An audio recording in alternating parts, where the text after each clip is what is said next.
Hi, Trinity friends and family. We are at the 23rd of December, and I learned yesterday that that is called Little Christmas Eve. And I learned that from a letter from John.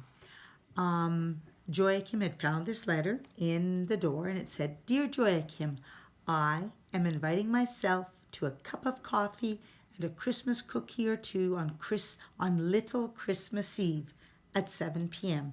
I hope the whole family will be there. Yours, John. And with the way Papa and Mama reacted and everything like that, I'm going, so Little Christmas Eve is December 23rd. And so now, why don't we read it and find out? This one is a picture of Mary and Joseph coming in. So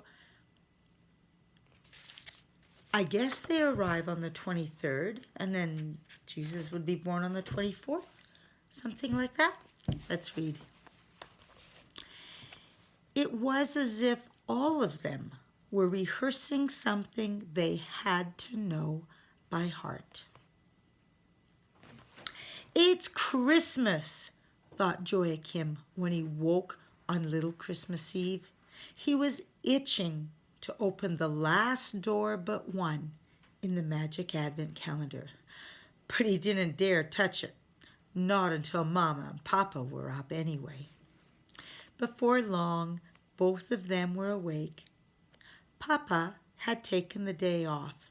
Because it's Christmas, he said again. Joachim opened the last door but one in the advent calendar. It was a picture of a man walking beside a donkey. On the donkey sat a woman in red clothes. A piece of paper had fallen out of the calendar. Papa unfolded it and read what was written on it. Joachim could see his hand was shaking. Mary and Joseph. A godly company was on its way to Bethlehem. In a way, the procession of pilgrims stretched from the long, narrow countries below the cold North Pole at the top of Europe right down to warm Judea, which is where Europe, Asia, and Africa meet. It stretched from the distant future right back to the beginning of our era. There were 7 godly sheep, 4 shepherds, 3 kings of the Orient, 5 angels of the Lord, the Emperor Augustus, the governor Quirinius, the innkeeper, and Elizabeth, who was allowed to sit on the back of a donkey on the last part of the journey to the city of David. They moved along more and more slowly until they were going at an ordinary walking pace. Ephriel said that the angel watch had stopped at the year 0. He pointed to a city far away and said that was Bethlehem. At once the Emperor Augustus halted and put his scepter into the ground under an olive tree. He stood up straight, opened the book he had been carrying under his arm, and said in a commanding voice, "The time has come." They all remained standing on the road, and the emperor continued, "I order you all to write your names in the census." He held up a piece of charcoal and handed it to each one of the pilgrims in turn. Then they all wrote their names in the big book, even the angels. Only the sheep were excused, probably because they couldn't write, and nobody had given them names either. Elizabeth was the last to write her name.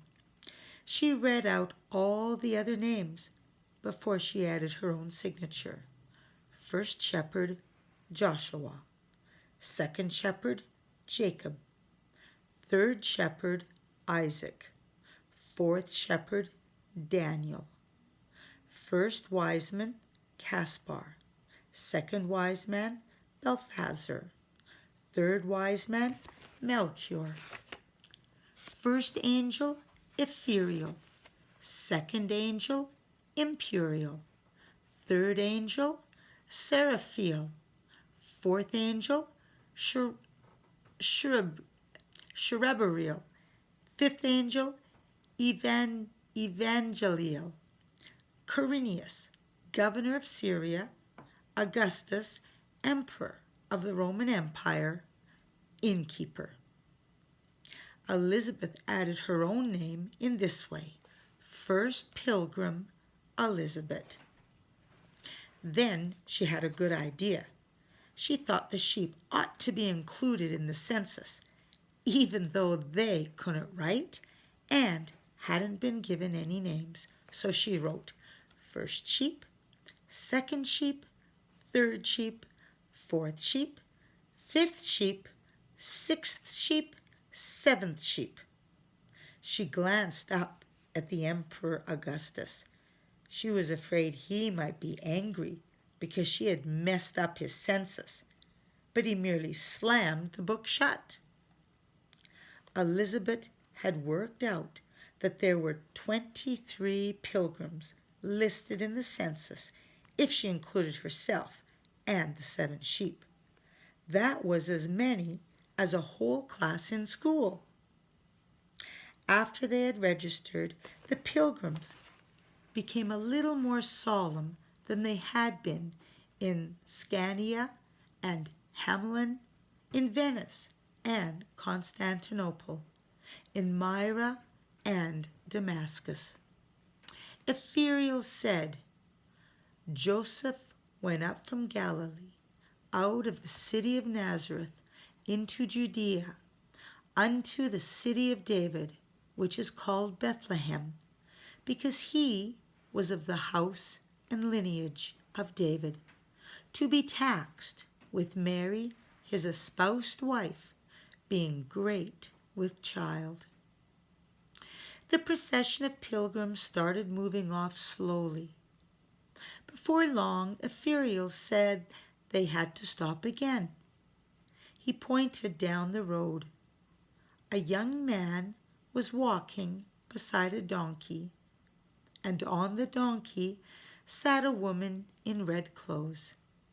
In the background, Bethlehem was spread out over a terraced landscape with long slopes almost bare of grass because all of the flocks of sheep. There are Mary and Joseph, said Ethereal, for now the time is come, like a ripening fruit. I must hurry to get there before them, said the innkeeper, and he started running across the hills. As he ran, he muttered to himself, No, I'm sorry, we're full up, but you can stay in the stable. No, I'm sorry, we're full up, but you can stay in the stable. A certain nervousness transmitted itself to the other pilgrims. It was as if all of them were rehearsing something they had to know by heart. Imperial leaped into the air, beat his wings, and said, Fear not, for behold, I bring you good tidings of great joy, for which will be to all people. For unto you is born this day in the city of David a Savior, which is Christ the Lord. And this shall be a sign unto you. Ye shall find the baby wrapped in swaddling clothes, lying in a manger.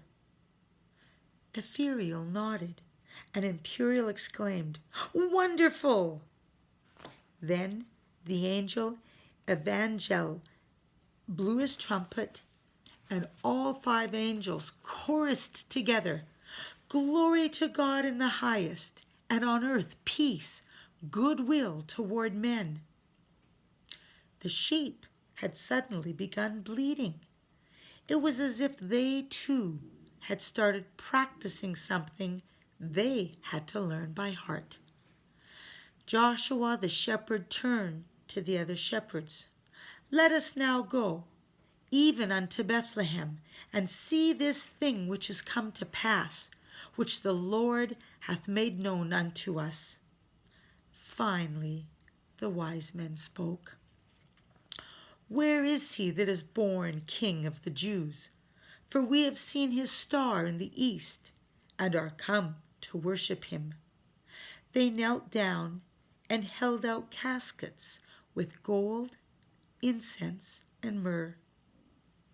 The angel Ephriel nodded with pleasure. "I think that'll do." Joshua laid down his shepherd's crook carefully on the fleece of one of the sheep and whispered, "To Bethlehem, to Bethlehem."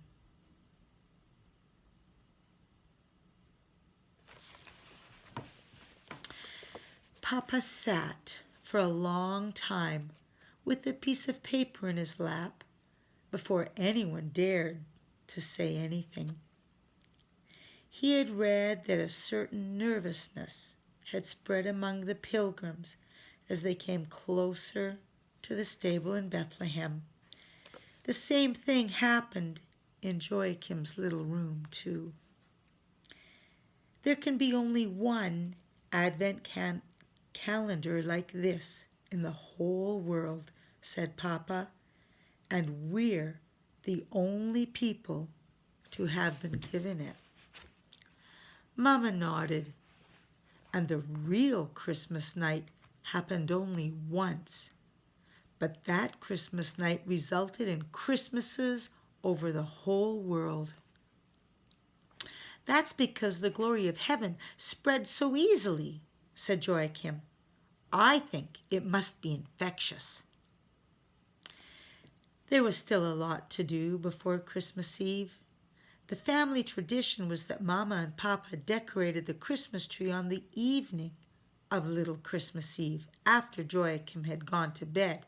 But this year they decided they would all three do it before John came. Then everything would be ready for Christmas. Afternoon came.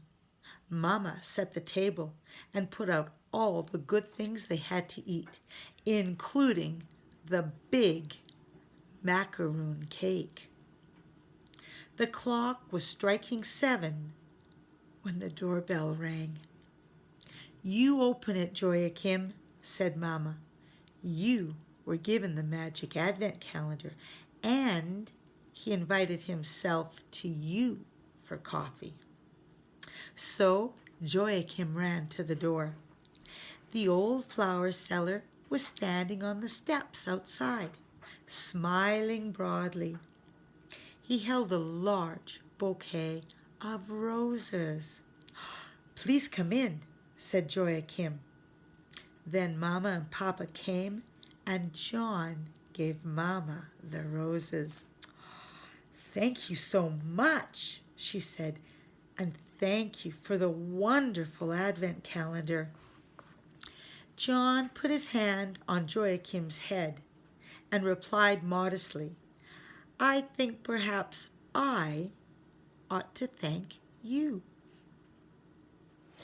When they were seated, John took a sip of coffee and then began to tell them about himself.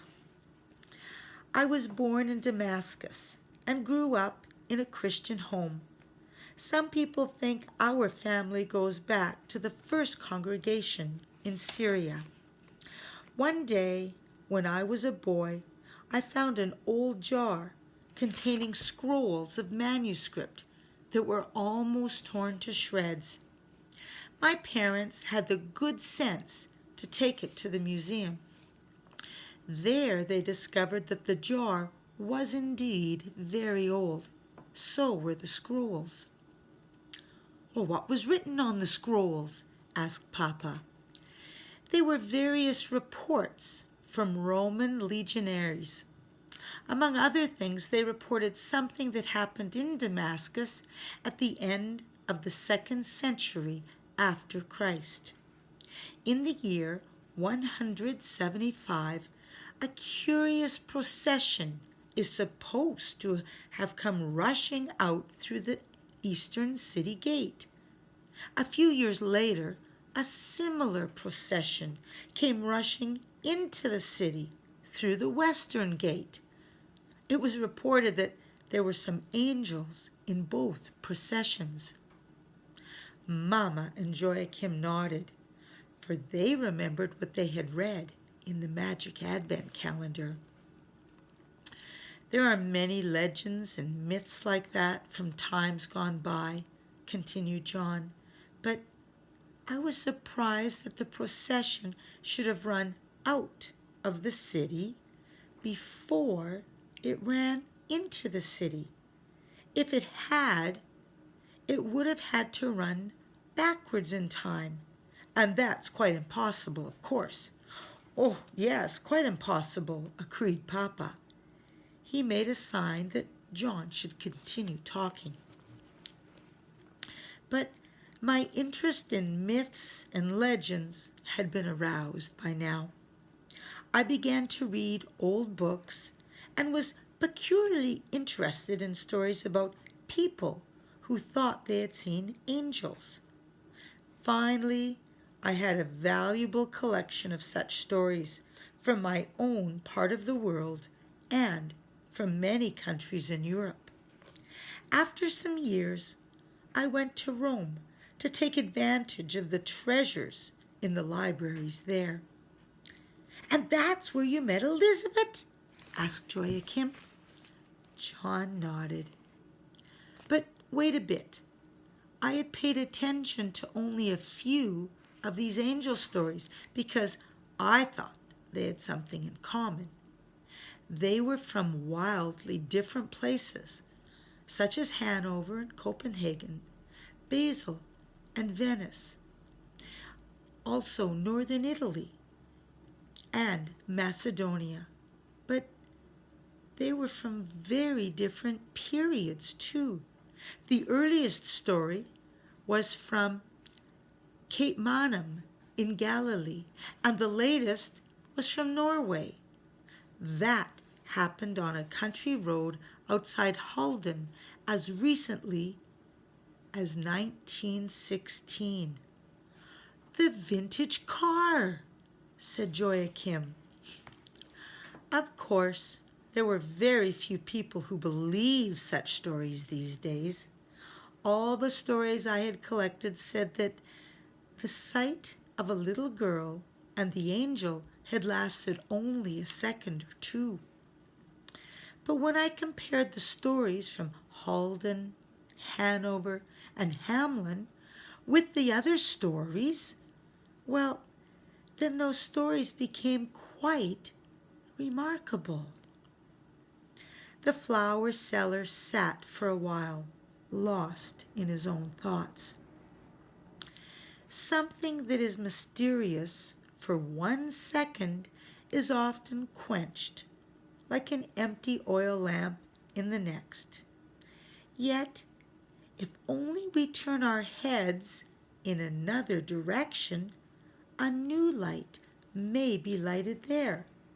For we cannot take in what is sacred in the same way as we pick up a stone from the ground and put it in our pockets. Angels float down unseen. They don't fall into the middle of a market square. What happened to this young woman in the photo? Asked Papa. John sighed. Joachim thought he saw a tear in the corner of his eye. At any rate, he did put his hand up there. Once, he said, many, many years ago, I met a young woman in Rome. It was a meeting which lasted only a few weeks, but I became very fond of her. Well, do tell us, please. Tell us all about it. She called herself Tebesil and was very secretive. She said she was probably born in Norway, but that she had grown up among shepherds and sheep farmers in Palestine. The later was certainly correct, for she spoke fluent Arabic, and the name Tebesil sounded fairly Palestinian, although it could just as easily have been Italian. But it's Elizabeth backwards, exclaimed Joachim. John nodded. Yes, you're a sharp one, you are. People don't usually spell their name backwards. Go on, please, begged Papa. It might have been true that she was Norwegian as well. Her skin was fair, almost peach-colored, and her eyes were blue and sparkling. When I asked what took her to Palestine, she just sat staring into my eyes. She said, I was kidnapped. I had to ask who kidnapped her, and she replied, an angel who needed me in Bethlehem. But it's so long ago. I was only a little girl. Mama gasped, What did you say? Other people would probably merely have smiled at such a pack of lies, but I thought of all of my angel stories. I replied that I believed what she told me, but the very fact that I took her seriously must have scared her. Well, what happened next? Asked Mama. We saw each other only once after that. It was on the way of reconciliation in front of St. Peter's Square. She said she would be leaving Rome the same afternoon, but she let me take a picture of her. That was in April 1961. How do you come to Norway? Asked Papa. And why? John took the top ring of the macaroon cake and said, I came here because I hoped to meet that mysterious woman again, and since then I've stayed here. But I've never met her. I've never managed to find the answer to where she might be. But we'll see. He took a bite of the little macaroon ring. It wasn't long before I heard about that disappearance in 1948. That was when I began asking myself whether the poor little girl could have been Tebesil, who had said she was kidnapped by an angel when she was a small child.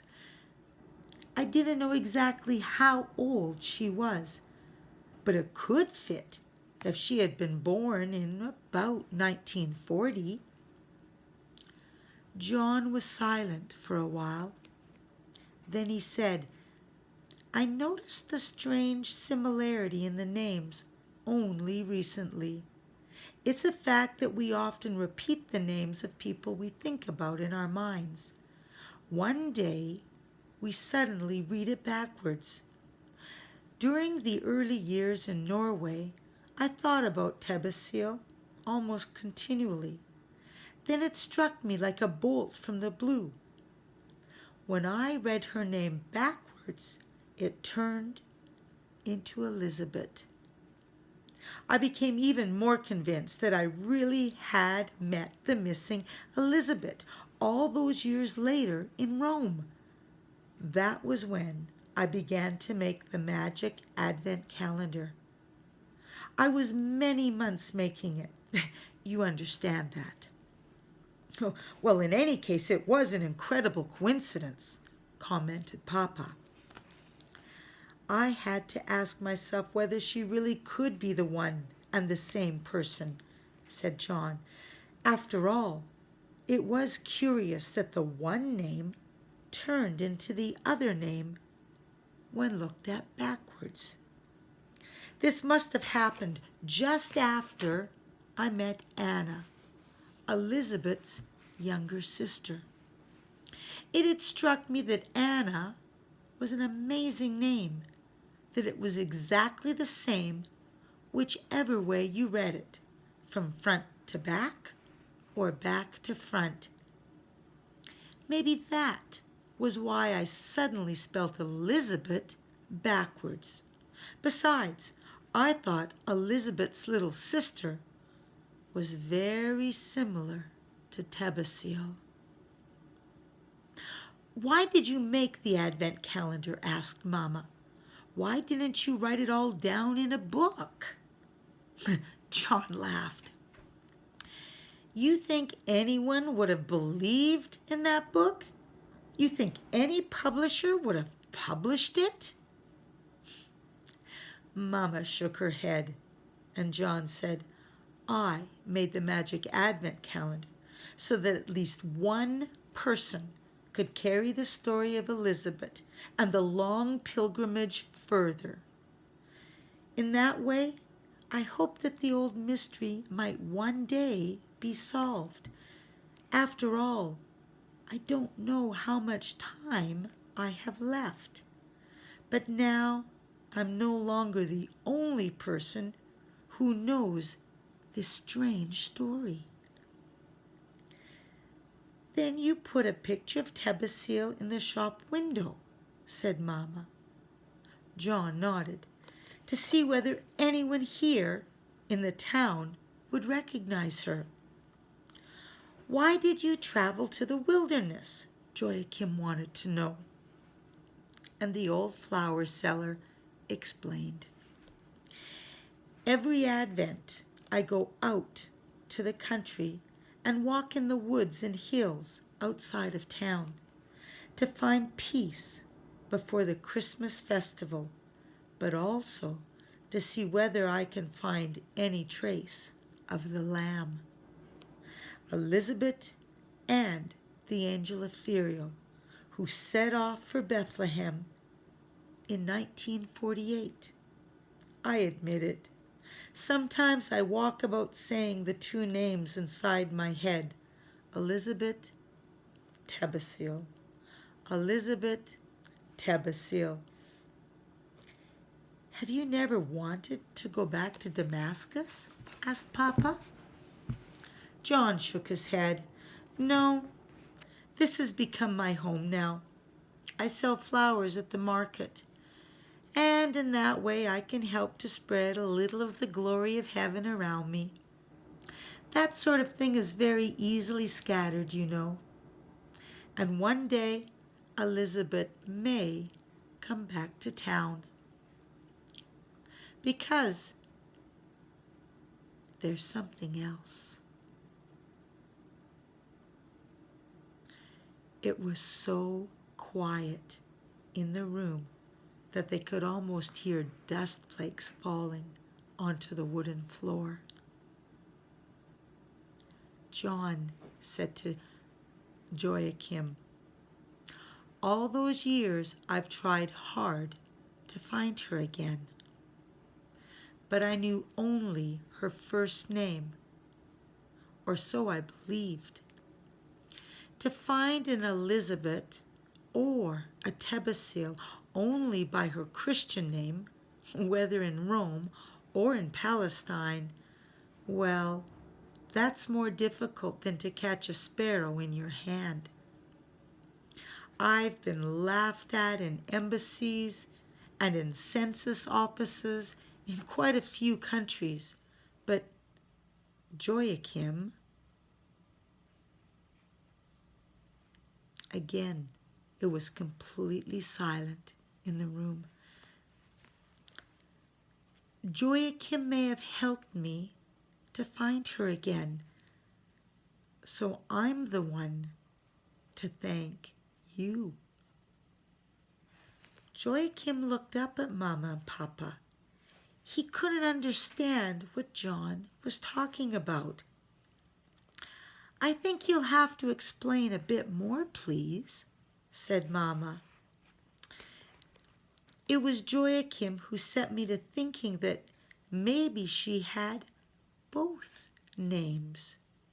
One as her first name and the other as her last. It's strange how lacking in imagination we can be when we're thinking the same thoughts year after year." Joachim's face lit up. "Elizabeth Tebesil," he said. "Is that what she's called?" "Well, there's a telephone subscriber in Rome who has that name. But it's not Christmas yet. Tomorrow you must open the last door in the magic advent calendar. John got to his feet and said he had to hurry because there was something he had to do. But maybe I can have a look at the advent calendar for the last time, he said. Joachim rushed into his bedroom and took the magic advent calendar down from its hook. When he was back in the sitting room, he handed the calendar to John, who stood examining the picture. "You must push all the doors shut," exclaimed Joachim. So that's what he did. He said, "Yes, here they all are, Quirinius and the Emperor Augustus, the angels in the sky and the shepherds in the fields, the kings of Orient and Mary, Joseph, and the Christ child."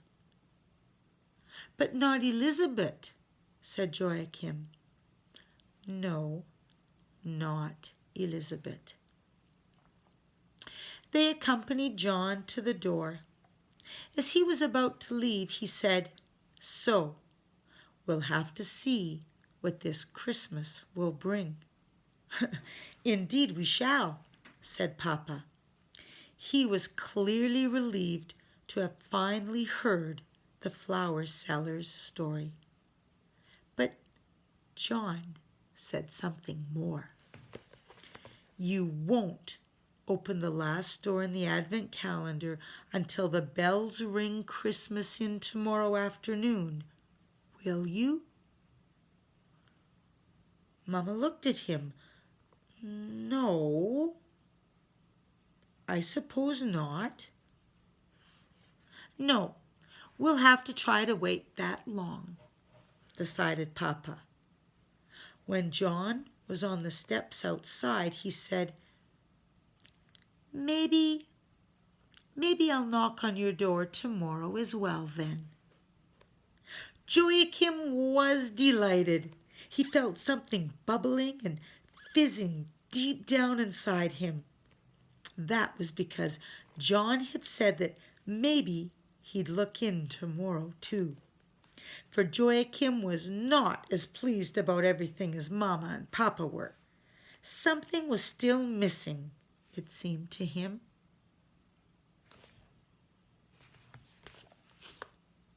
And that is the end of Little Christmas Eve.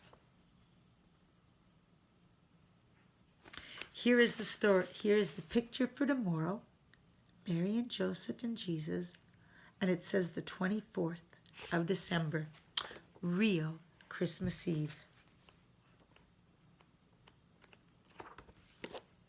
But we'll have to wait. Have a wonderful day. I hope you're able to get everything else done today that you need so that you can enjoy tomorrow. Have a great day, Trinity family and friends. We'll see you tomorrow for the last chapter in the Christmas mystery. Bye.